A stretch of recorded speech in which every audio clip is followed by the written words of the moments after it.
Welcome back to Great Taste on KRUU 100.1 FM, the solar-powered voice of Fairfield, Iowa. We are, well, we were actually, because you're hearing this after it's been recorded. We are Green Building Supply, and we have Will Love and Chi, and they have been cooking up a storm here before we began the show. We've got a vegan pizza in the oven. We've got vegetables cooking still on the stove. We also had papa al pomodoro, which is an Italian peasant soup. Everybody's already enjoyed that. And we also had a tasting of Jack's real soda, real root beer. How many people like that, by the way? Let me just hear. Okay, so Jack wants to know, he wants some advice. Okay, so this is his first batch. It's all organic. It's got organic vanilla, organic anise, organic cinnamon, organic sarsaparilla, organic wintergreen, wild sweet birch, organic nutmeg, organic, what's that? Molasses, and organic coriander, and organic, what's the last one there? Cloves, right. And he wants to know, did it have enough carbonation or not? So raise your hand if it didn't have enough carbonation.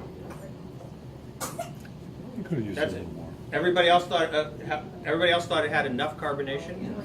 Okay, so it needs more carbonation, folks. Sorry, just a little bit, just a touch more. Right? Who said that earlier? Somebody said that. Just needed a touch more carbonation. Who said that? Somebody did it. Yeah. Anyway, so we're gonna tell them that. And but the flavor's great, isn't it? I mean, it's really nice flavors, and it's made locally, so that's awesome. So we want to thank. By the way, that's Shakti Kombucha. And that's Jack Dowd from Shakti Kombucha. So this is a new item that I don't know if they're going to plan on having it all over, but it's definitely going to be available here, and that's fantastic because I love root beer, and I think it's got a great flavor to it, really clean flavor. So what we want to do while food is cooking, and she is actually getting ready to make the dessert, which is going to be a Hasselback apple dessert. You want to just tell everybody about that? What that entails? Yeah, basically what I'm going to do is I'm going to cut this down to almost the bottom. This is an apple. You've got the apple's half right now. This is a Granny Smith. And once it's cut down close to the bottom, I'm going to take coconut oil and some cinnamon and a little bit of sugar. And I'm going to melt that and then just pour it on top. And I'm going to put it in the oven for about 25 minutes and just allow it to bake. So you're not going to cut all the way through. You've got the apples halved, long ways. Right, from top to bottom, and you core them obviously. And can you use any kind of apples? I like to use a firm apple, so Granny Smith or Fiji. I think there was also a Pink Lady that I used. Okay, and you're going to then again you're going to put them on a baking sheet. Yep. And then you're going to top them with. It's going to be coconut oil, cinnamon. I'm going to put some sugar, and that's pretty much it. That's it. Pour it on top, but it's going to be melted. So. Okay, so it's going to be melted first. So you're kind of making a little caramel in a sense. Yeah. Okay. And then you're going to bake it for how long? 25 minutes. At 425. Okay, 25 minutes at 425. Hopefully we can.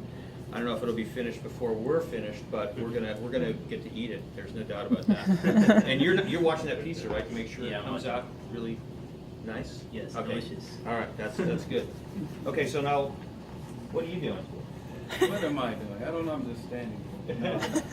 So this is Will Love, and she are big proponents of really fresh food. You are more, and if I'm wrong, correct me. Okay. You're more in the raw food end of things.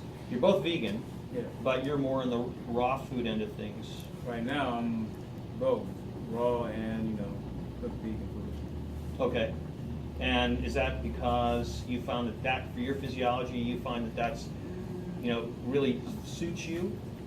I've just been experimenting throughout the years, so just experimenting through life. The raw vegan was high energy feeling eating that way, especially eating a lot of greens and stuff. But I went back because it got cold. You don't have any good produce here. It's not really good in the winter at all. It's tough in Iowa in the winter. So eating grains and more seeds and stuff, bacon stuff, having something warm. Not bacon, but bacon. Baking, Right. not bacon. Just checking. I didn't know if that was on the vegan diet yet. So it's really cool when you're making this Hasselback dish, you don't, as we talked about, you don't slice all the way through it. That's the whole thing. And Bob Blankenship was kind enough to send me an article about where that came from, Hasselback potato. And I can put that, I can actually link everybody up at that too, because it was kind of interesting to know about that. So you want to be careful when you're making your cuts not to go all the way through, or else you lose the effect. So now, what about you, Chi? How did you get into eating this particular lifestyle, vegan lifestyle? It was a progression from vegetarianism to veganism. Before I was eating, the SAD diet, Standard American diet, and I watched Food Inc. and I just didn't know how they were treating the animals, and I didn't really connect that I'm eating an animal. I didn't really connect with it. Once I did, I just decided it's not what I want to do. That was at age 16, and ever since then I haven't eaten meat at all. I never had any cravings for it, and it's been 8 years now. All right, so let's talk a little bit about plant-based diets, because over the last, I'd say, 5 to 10 years, more and more people who are important in food thinking have evolved a theory that what's important is to eat a lot more plants and less meat, which is a huge departure from the SAD diet that most of us grew up with. The Standard American diet has changed a lot in terms of the recommendations. But I think from talking to both of you, one of the things that struck me actually was that your thinking process goes a lot further than just food. It's not centered, I mean, food might be one focus of it, but it goes way beyond that. And when you finish washing your hands, then I want to talk to you about that, because I think that it's really important for everybody to understand that the lifestyle that you guys have chosen is not simply because you might have a particular philosophy about animals, but it has to do with wholeness and health, really. Yeah, it has to do with a lot with research, and inner research and also outer research, scientific research. So just by going through the research process and understanding what I need for my body to survive, such as water, 75% of Americans are chronically dehydrated. So I want to stop you for 1 second, because I want to make sure everybody heard that. 75% of Americans are chronically dehydrated. Now, is that something that you came up with, or is that something that has been researched? I just researched it online and found that. So that's pretty much it. And what about the rest of the world? I'm not sure. Yeah, but 75% of Americans. I know that there's lots of problems with water around the world. Like, people don't have clean water, and we have clean water, but we're almost acting as if we don't, and we're not drinking it for some reason. Okay, so 75% of Americans are chronically dehydrated, and what do at least probably 75% of Americans do first thing in the morning? Probably drink coffee. And what does that do? And coffee makes you dehydrated. Okay, so 75% of Americans are chronically dehydrated. They start the morning with a cup of coffee, which makes them more dehydrated. And what type of general effect does that have in terms of the physiology? General, because obviously everybody's different, but what kind of general effect? It makes you tired, and it makes you feel like you don't have enough energy. And that boost in the morning of energy goes up, and then it slowly falls down, and then you're back basically where you started. And the next day you basically do it again. Or you have the next cup of coffee. Right, and then you have the next cup of coffee, but you're not giving your body what you need.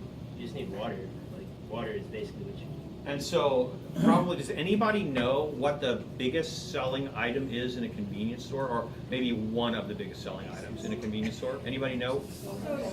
Soda, but think about what we're talking about. Energy drink.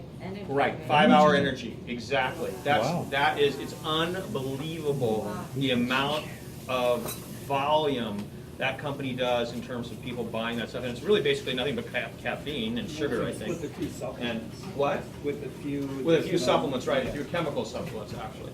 So this is, sorry? Can I say You something? certainly can't, but you have to like more. Okay. Also, when you're dehydrated, you eat more because you think you're hungry, but Yeah. you're not really hungry, you're thirsty, so you eat more.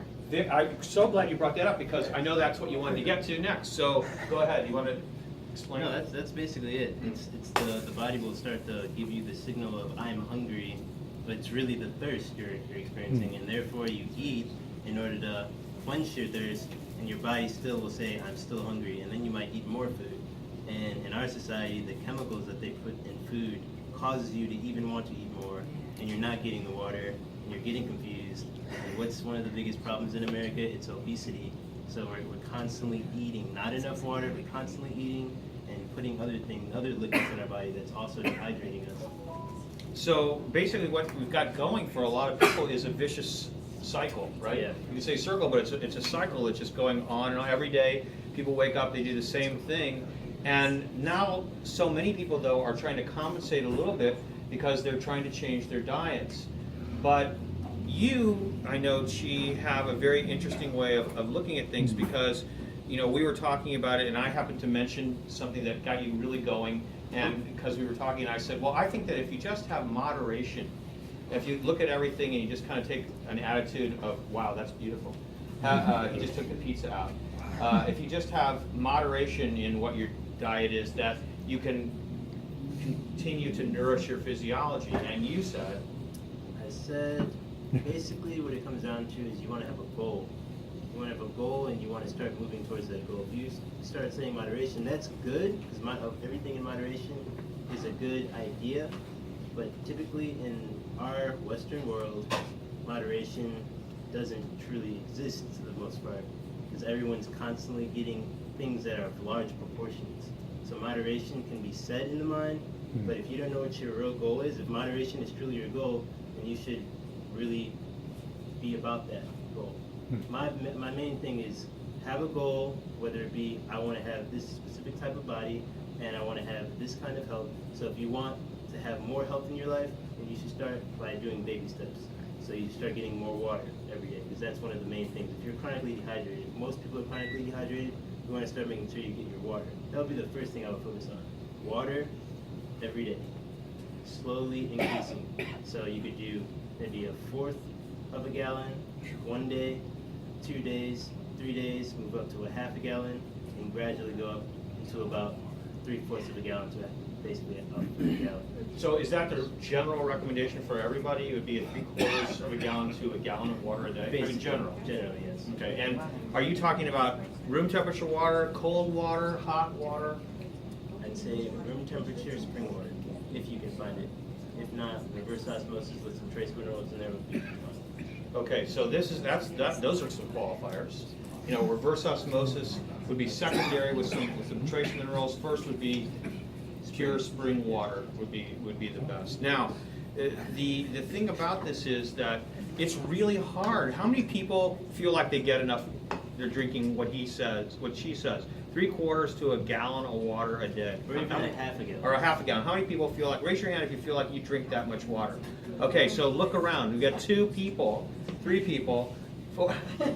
Someone's pointing to another person that they do drink that much. I don't know if that's fair, but anyway, the point is that it's really tough. Everybody who isn't drinking that amount, I'm sure that some of you have had that as a goal and trying to find the time. So I want to tell you something that works for me, because I think it's really kind of fun and easy, and that is if you have a smartphone, there is an app that's called Daily Water, and basically, you know, you can just set it and it will remind you, because you set the preferences. I don't know if you can see it, it's at the bottom, one step above the bottom left of my screen. It's just called Daily Water, and it shows that I've had 5 glasses of water so far today, and that's, for me, that's a 12-ounce portion. So I've already had 60 ounces today, so I'm cool. Right? That's good. But that's the only thing that's worked for me, because I've tried for years to drink and I just couldn't do it. But now it's like I get a little reminder every day. Yes. There's a different app called Plant Nanny, and